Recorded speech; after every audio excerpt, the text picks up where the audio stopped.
তুমি কি জানো রাধারানীর কৈশোর ছিল প্রেম ভক্তি আর রহস্যে ভরা এক এমন গল্প যা আজও বৃন্দাবনের বাতাসে শোনা যায়। শিশুকাল পেরিয়ে যখন রাধা কৈশোরে পা রাখলেন তখন তার সৌন্দর্য আর মাধুর্য পুরো বৃন্দাবনকে মুগ্ধ করেছিল, কিন্তু তার হৃদয় ছিল শুধু একজনের জন্য, বর্ষানার সুন্দরী রাধা। নরম স্বভাব, গভীর ভক্তি। এই সময় বৃন্দাবনে কৃষ্ণের সাথে তার সম্পর্ক আরও গভীর হয়ে ওঠে। কৃষ্ণ যখন বাঁশি বাজাতেন রাধার হৃদয় কেঁপে উঠত।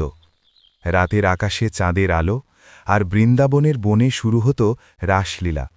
সেখানে রাধা আর কৃষ্ণের নৃত্য দেখে মনে হতো প্রেম যেন স্বর্গ থেকে নেমে এসেছে।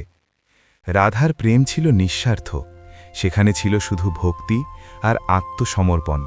বৈষ্ণবীয় মতে রাধা আর কৃষ্ণ শুধু প্রেমিক প্রেমিকা নন, তারা একই আত্মার দুই রূপ।